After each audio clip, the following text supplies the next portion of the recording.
नमस्कार, मैं हूं वंदना पांडे और आप देख रहे हैं के न्यूज इंडिया। बुलेटिन की शुरुआत करने जा रहे हैं सीतापुर की खबर से, जहां पर महिला जिला अस्पताल में डॉक्टर की लापरवाही और डॉक्टर की लापरवाही से गर्भवती महिला की मौत हो गई है। परिजनों ने जमकर हंगामा काटा और डॉक्टर पर गंभीर आरोप भी लगाया है लापरवाही का।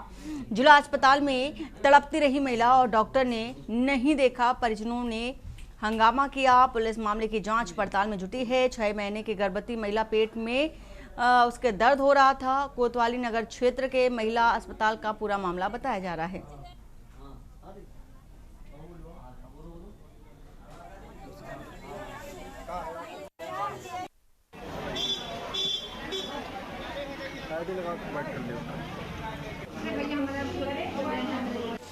चले जाएंगे, ठीक हम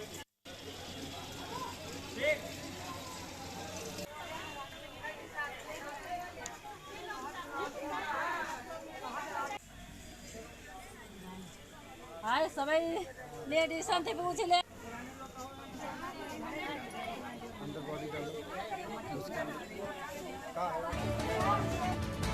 सीतापुर से खबर, महिला जिला अस्पताल में डॉक्टर की लापरवाही और इसी के साथ ही डॉक्टर की लापरवाही से गर्भवती महिला की मौत बताई जा रही है।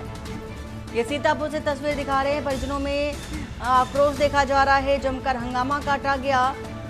तो डॉक्टरों पर लापरवाही का आरोप। तड़पती रही महिला, लेकिन डॉक्टर ने नहीं देखा।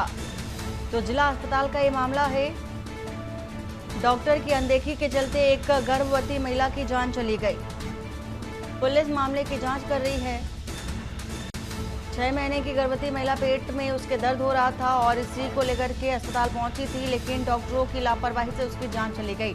महिला तड़पती रही, लेकिन डॉक्टरों ने उसे नहीं देखा और जिसके चलते हंगामा काटा है परिजनों ने। और बरेली से खबर बता रहे हैं। बरेली में भड़काऊ वीडियो वायरल हुआ है। ट्विटर हैंडल से पोस्ट और भावनाओं को ठेस पहुंची। पुलिस ने दर्ज किया मुकदमा। आरोपी गिरफ्तार हुआ है। 15 मिनट के लिए पुलिस हड़तालों बयान से हड़कंप और धर्म विशेष के खिलाफ टिप्पणी पर कानूनी कार्रवाई शुरू हो चुकी है। अभियुक्त को जेल भेजा गया। जांच जारी है। कानून व्यवस्था से कोई समझौता नहीं, ऐसा कहना है पुलिस का। सोशल मीडिया पर भड़काऊ कंटेंट को लेकर के सतर्क पुलिस। बरेली के थाना फरीदपुर क्षेत्र का ये पूरा मामला आपको हम बता रहे हैं।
और बुलंदशहर से खबर आपको बता रहे हैं, जहां पर महिला सुरक्षा को लेकर के छात्राओं ने जागरूकता रैली निकाली। बीडीएस स्कूल की प्रिंसिपल दीप्ति शर्मा ने हरी झंडी दिखाई और 2 किलोमीटर लंबी रैली में छात्राओं ने संदेश दिया। अहमदगढ़ थाना परिसर से रैली रवाना हुई। मिशन शक्ति 5 का उद्देश्य महिला अपराध पर रोक और पुलिस और स्कूलों की संयुक्त पहल से जागरूकता बढ़ी। महिला इंस्पेक्टर और पुलिस बल ने अहम भूमिका निभाई है।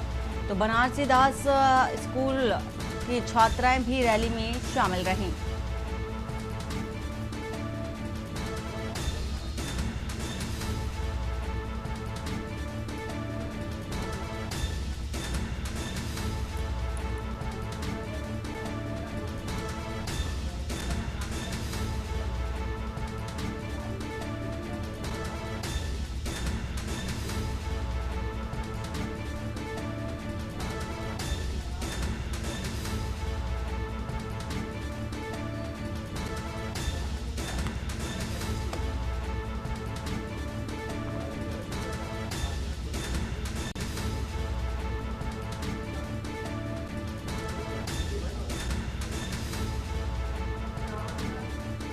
तो बीडीएस स्कूल की प्रिंसिपल दीप्ति शर्मा ने हरी झंडी रैली को दिखाई है और 2 किलोमीटर लंबी रैली में छात्राओं ने संदेश दिया है।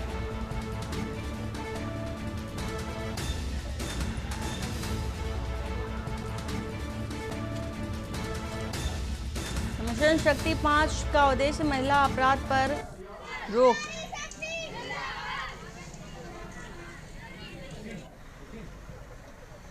है और हम हमारी देवियों को लेकर निकले हैं और भारत के लोगों को, इस एरिया के लोगों को ये बताने के लिए कि औरतें किसी से कम नहीं है। नारी शक्ति, वुमेन एम्पावरमेंट, इसका मतलब केवल यही नहीं है कि औरतें आर्थिक रूप से स्वावलंबी हों, इसका मतलब ये भी है कि औरतें सामाजिक रूप से भी स्वावलंबी हों, उन्हें अपने अधिकार अच्छे से पता हो और उन्हें ये पता हो कि हमारे साथ अगर कोई भी गलत करेगा तो उसे जवाब दिया जाएगा। नारी शक्ति यही होती है। और क्या संदेश देना चाहते हैं और क्या जागरूक करना चाहते हैं महिलाओं को? देखिए, आने वाली जो पीढ़ी है, जो हमारी जो लड़कियां हैं, गर्ल्स हैं, ठीक है, उन्हें इतना नॉलेज होना चाहिए कि हमारे अधिकार क्या है और अगर हमारे साथ कोई गलत कर रहा है तो हम कानून का सहारा लेकर किस तरीके से और अपनी बात को रख सकते हैं। तो इसीलिए हम लोग ये रैली निकाल रहे हैं। इस रैली का मकसद यही है कि इस क्षेत्र में, इस एरिया में जितनी भी लेडीज़ हैं, जितनी भी औरतें हैं, इवन जितने भी जेंट्स हैं, उन्हें ये पता लगे कि औरतों के क्या क्या अधिकार होते हैं जिससे उनके साथ में कोई भी अन्याय ना हो सके।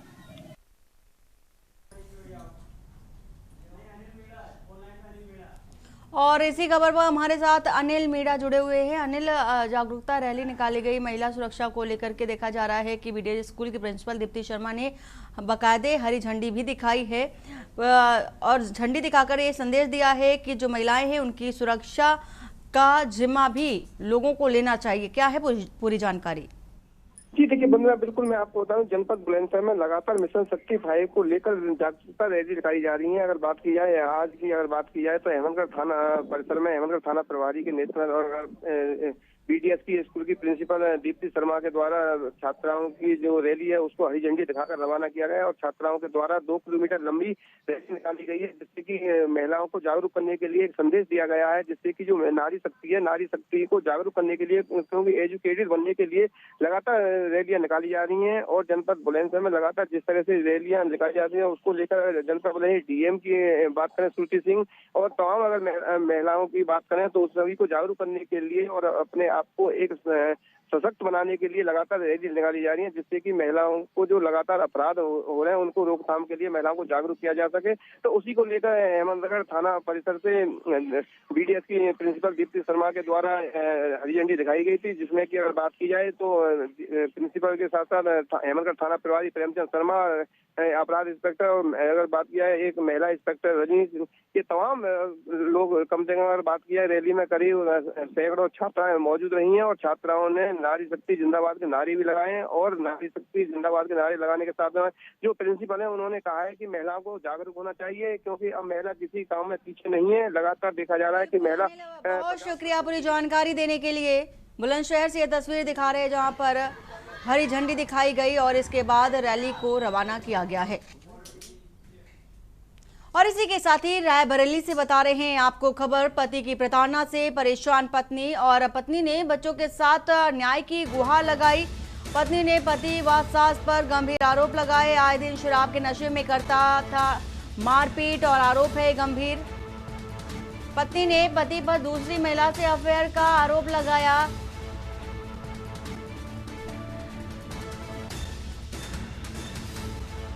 तो थाने में नहीं हो रही सुनवाई, पत्नी ने लगाया आरोप, मासूम बच्चों पर भी जुल्म ढा रहा है पति।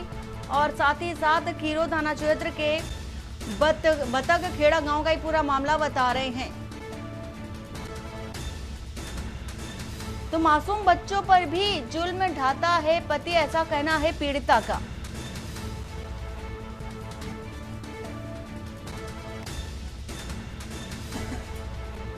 रायबरेली से खबर, पति की प्रताड़ना से परेशान पत्नी, और इसी के साथ ही पत्नी ने बच्चों के साथ न्याय की गुहार लगाई है। हमारे पति हमको आए दिन प्रताड़ित करते हैं, बच्चों के साथ बच्चों को भी मारते हैं, हमको भी मारते हैं। उसके बाद हम थाने जाते हैं, चौकी जाते हैं, हमारी कोई सुनवाई नहीं होती है। आज हम एसपी साहब के पास आए हैं गुहार लेके न्याय की। और जब एसपी साहब ने फ़ोन किया तो वो कह रहे हैं कि मतलब उसकी ये जमानत हो गई है, जमानत नहीं, और फिर बाद में कह रहे हैं जमानत नहीं हुई है। हमको कागज दिखाया जाए ना कि जमानत हो गई है। तो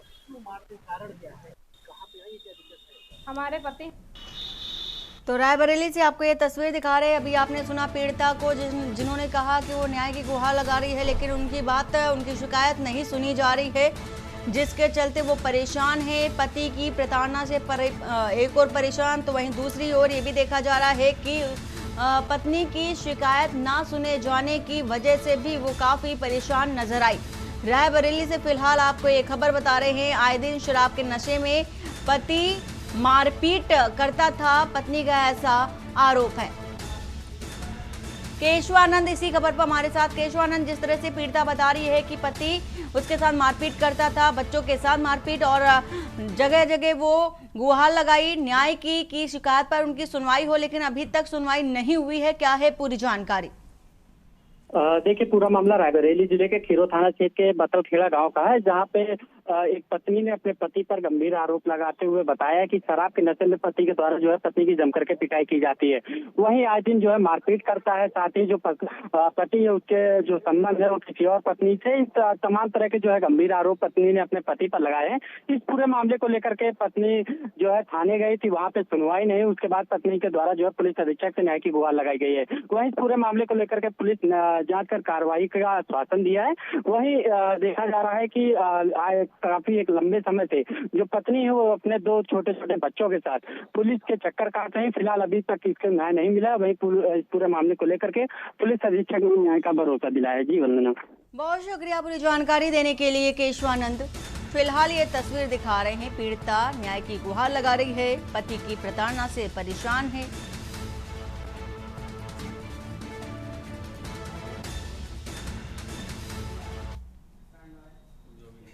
और हरदोई में सेल्समैन से लूट का है मामला। ठेके को बंद करके घर जा रहा था सेल्समैन, और घर जाते समय बदमाशों ने घटना को अंजाम दिया। पहले से घात लगाए खड़े थे बदमाश, और 3 बदमाशों ने घटना को अंजाम दिया। तीनों बदमाश घटना को अंजाम देकर फरार हो गए। घटना की जानकारी मिलते ही मौके पर पुलिस भी पहुंच गई, और पुलिस मामले की छानबीन कर रही है। फिलहाल ये जो पूरा मामला है वो मल्लावा कोतवाली क्षेत्र का बता रहे हैं। की तरफ तो यहाँ पे फूलमती मोड़ पे यहाँ पे पहले वो बाइक खड़े हुए और थोड़ी रोकी, तो हम थोड़ा पहले ही रुक गए। उसके बाद बाइक स्टार्ट की, थोड़ा और आगे बढ़े। फिर एक अंदर यासीन चक्की साइड पे उधर नीम का पेड़ है, वहाँ पे बाइक रोकी, और वहाँ से 2 लोग उतर के, एक आगे से सीधा और एक पीछू से। उसके बाद मतलब बैग चिनाने लगे। बैग हमने छीना नहीं, तो तमंचा था काफ़ी बड़ा, तो वही तमंचे से वो मतलब मारते रहे। सर पे भी मारा, हाथ पे मारा, और बैग। थाना मल्लावा अंतर्गत भगवत नगर मोहल्ले से विगत रात्रि में एक सेल्समैन के साथ मारपीट के बाद लूट की सूचना आई थी। इस सूचना पर तत्काल स्थानीय पुलिस मौके पर पहुंची और पीड़ित रामश्री से बात कर जानकारी की गई। तो उनके द्वारा बताया गया वो अपनी देसी शराब की दुकान बंद करके घर वापस जा रहे थे। रास्ते में 3 अज्ञात व्यक्तियों द्वारा उनके साथ मारपीट की गई और उनका झोले में रखा पैसा लूट कर फरार हो गए। इसमें पीड़ित से तरी ली जा रही है और इसमें कई टीमें लगाई गई हैं, जिसमें आसपास के CCTV कैमरे एवं अन्य जानकारी जुटाई जा रही हैं। तो उस घटना का जल्द ही अनावरण किया जाए।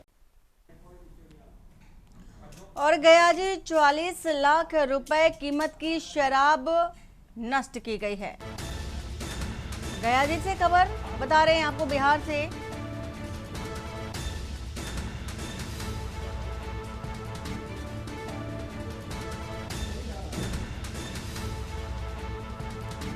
नष्ट की गई शराब में देसी विदेशी मदिरा शामिल। जब्त शराब पर बुलडोजर चलाकर नष्ट किया गया, और इसी के साथ ही DM शशांक शुभांकर के आदेश पर जब्तीकरण हुई है और अभियान चलाकर जब्त की गई थी अवैध शराब। डोभी अंचलाधिकारी के नेतृत्व में अभियान को चलाया गया और अंचलाधिकारी परीक्षित कुमार ने जब्ती कराई थी। मध्य निषेध निरीक्षक रामप्रीत कुमार ने इस बात की जानकारी दी।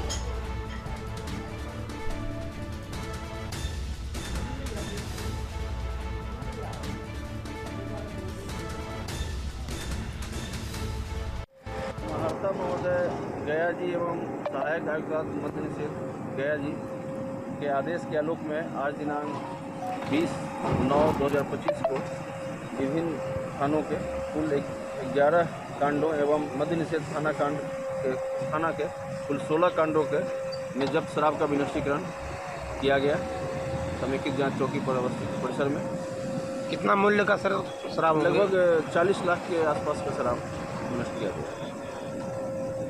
अपना परिचय सर देते हैं। निरीक्षक मद्य निषेध समेकित जांच चौकी सह प्रभारी समेकित जांच चौकी।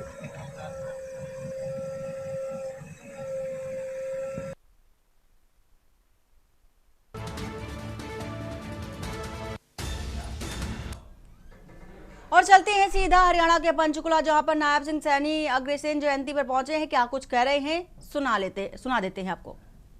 समाज ये नहीं थी, बल्कि उस अग्रोहा धाम में भी समाज का कोई भी व्यक्ति अगर वहां आता था, ये हर व्यक्ति के लिए ये महाराजा अग्रसेन जी ने ये प्रथा को चालू किया था। ये हम सब के लिए बड़े गर्व की बात है। मित्रों, हम सब ये जानते हैं कि यह परंपरा महाराजा अग्रसेन जी के समावेशी और उनकी दूरदर्शी सोच का ये प्रतीक थी। इसको हम सब जानते हैं। मित्रों, उन्होंने अपने साम्राज्य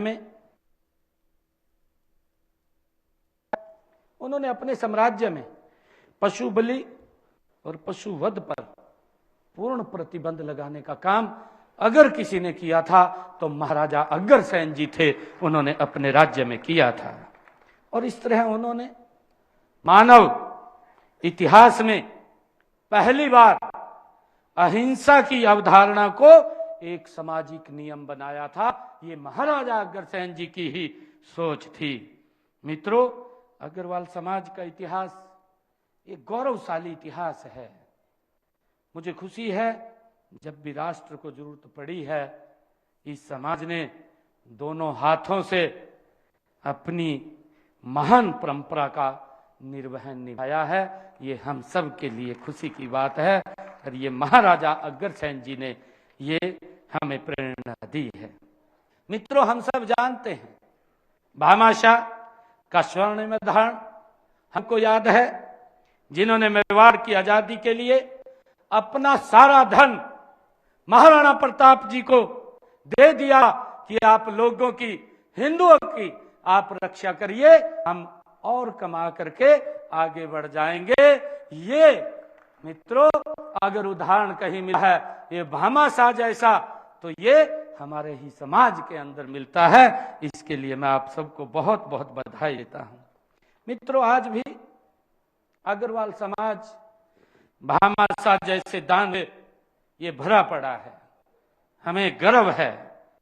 देश भर में हजारों की संख्या में अग्रवाल समाज द्वारा संचालित धर्मशालाएं, अस्पताल, अनाथालय, गौशालाएं और शिक्षण संस्थान इस बात का ये प्रत्यक्ष परिणाम है जो महाराजा अग्रसेन जी ने हमें संदेश दिया है।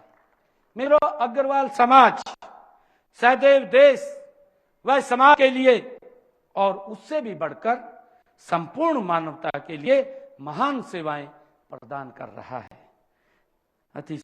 हम सब जानते हैं कि संत सुंदरदास, चंद्रगुप्त, महाराजा अशोक, आचार्य तुलसी, महात्मा गांधी, लाला लाजपत राय, मैथिली शरण गुप्त, जयशंकर प्रसाद और घनश्याम दास, बिड़ला, जमुना लाल, गुरजमल मोदी, जे.के. सिंघानिया और डॉक्टर डी.सी. कोठारी, श्री प्रकाश, श्रीमन नारायण, सेठ गोविंद दास, डॉक्टर राम प्रसाद मनोहर लोहिया, रामनाथ गोयनका आदि विभिन्न क्षेत्रों में हमारी महान विभूतियां आज इसी समाज की ही ये देन है। मित्रों, हरियाणा भी बाल मुकुंद गुप्त एवं उनकी कृति शिव शंभु के चिट्ठे तो प्रसिद्ध हैं। और सीधा चलते हैं दिल्ली। केंद्रीय मंत्री अश्विनी वैष्णव कर रहे हैं प्रेस वार्ता, सुन लेते हैं उनको।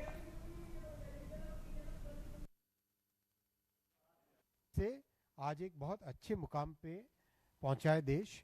इसके लिए मैं माननीय प्रधानमंत्री जी को बहुत बहुत धन्यवाद देना चाहूँगा, माननीय वित्त मंत्री जी को धन्यवाद देना चाहूँगा कि इतने मेथोडिकल तरीके से जीएसटी में बड़ा रिफॉर्म लाए। इस रिफॉर्म में बहुत सारे कंप्लायंस प्रोसेसेस सिंप्लीफाई हो गए, बहुत सारी अलग अलग फाइलिंग्स होती थी, बहुत सारे फ्रीक्वेंट मैनुअल प्रोसेसेस होते थे, कॉम्प्लेक्स पेपर वर्क होता था, वो सारा का सारा फिनिश कर दिया है। सब चीज़ें ऑनलाइन, सिंगल ऑनलाइन पोर्टल पे लेके आ गए। फिर जो एमएसएमई के लिए विशेषकर इनपुट टैक्स क्रेडिट की बात थी, उसको एकदम सिंप्लीफाई कर दिया है, सीमलेस कर दिया है। बहुत जगह जो इन्वर्टेड टैक्स का स्ट्रक्चर होता था उसको भी सीमलेस कर लिया है। इंटरस्टेट ट्रेड बहुत सिंप्लीफाई हो गई है। डिस्प्यूट रेजोल्यूशन का एक नया मेथड निकाला है। बहुत एक अच्छे तरीके से, सोचे समझे तरीके से, जिससे कि हमारे देश में जो इकोनॉमी की आज ग्रोथ है वो ग्रोथ और तेजी से आगे बढ़े। साथियों, मैं आपके साथ और भी एक विषय शेयर करना चाहूँगा, फिर क्वेश्चंस लेंगे। हमारे अगर जीडीपी का स्ट्रक्चर देखें, अभी हमारी जीडीपी 330 लाख करोड़ की जीडीपी है। इसमें 202 लाख करोड़ 202 लाख करोड़ हमारा कंजम्पशन है। ये कंजम्पशन इससे पिछले वित्तीय वर्ष में यानी 23-24 में 181 लाख करोड़ था, 181 से 202 हुआ, करीब 12% की ग्रोथ हुई पिछले 23-24 से लेके 24-25 वाले फाइनेंशियल ईयर में। अभी जो जीएसटी के रिफॉर्म्स आए हैं, इससे इतनी सिग्निफिकेंट ग्रोथ होने वाली है कंजम्पशन में कि जीडीपी में कम से कम 20 लाख करोड़ रुपए का इजाफा होगा। इतना बड़ा ये रिफॉर्म है। कम से कम 20 लाख करोड़ का इजाफा, इंक्रीज, इंप्रूवमेंट आएगा जीडीपी में देश के, और उसका डायरेक्ट इंपैक्ट पड़ेगा इन्वेस्टमेंट पे। हमारा investment last year 98 lakh crore का था, 202 लाख करोड़ था कंजम्पशन, 98 लाख करोड़ देश का इन्वेस्टमेंट था। वो 98 लाख करोड़ सिग्निफिकेंटली बढ़ेगा, क्योंकि जब डिमांड बढ़ती है तो नई फैक्ट्रियां लगती है, जब डिमांड बढ़ती है तो नए प्रोजेक्ट आते हैं, जब डिमांड बढ़ती है तो उससे नया रोजगार सृजित होता है। जो अगर हमारा फॉर्मल एम्प्लॉयमेंट का नंबर है वो भी अगर आप देखो तो बहुत एक बड़ी जंप आई है, करीब 2 मिलियन पर मंथ के लेवल पे पहुंच गया है, 20 लाख पर मंथ के लेवल पे ऑलरेडी पहुंच गया है। बहुत बड़ा चेंज है ये, एक सिग्निफिकेंट इकोनॉमिक रिफॉर्म्स की ये पूरी सीरीज है। और विशेषकर जो हमारे मध्यम वर्गीय परिवार है उनके लिए पहले 12 लाख रुपए तक की इनकम टैक्स की छूट और अभी जीएसटी की छूट, यानी इनकम टैक्स में भी कमी, जीएसटी में भी कमी। ओवरऑल देश में मध्यम वर्गीय परिवार के लिए ये बहुत बड़ा एक सिग्निफिकेंट इम्प्रूवमेंट है। और विशेषकर जो इंश्योरेंस में छूट दी है उसका लाभ हम सबको, प्रत्येक नागरिक को, चाहे गरीब परिवार से हो, चाहे मध्यम वर्गीय परिवार से हो, चाहे युवा हो, चाहे किसान हो, सभी को बहुत बड़ा एक बेनिफिट मिलने वाला है, जिसमें इंश्योरेंस में एकदम टैक्स फ्री कर दिया है, 0 जीएसटी कर दिया है। तो बहुत ही बड़ा रिफॉर्म है। तो मैं आप सबको इस बड़ी उपलब्धि के लिए साधुवाद करता हूँ, प्रधानमंत्री जी का धन्यवाद करता हूँ, वित्त मंत्री जी का धन्यवाद करता हूँ। और जो माननीय प्रधानमंत्री जी ने हम सबको आह्वान किया है कि हम स्वदेशी अपनाएं, अधिक से अधिक हम आत्मनिर्भर बने, उस मुहिम में हम सब के सब जुड़े। आप सबका बहुत बहुत धन्यवाद। एक एक करके क्वेश्चन चंद्र। और बुलेटिन में इतना ही। बाकी की खबरों के लिए बने रहिए आप के न्यूज़ इंडिया के साथ। नमस्कार।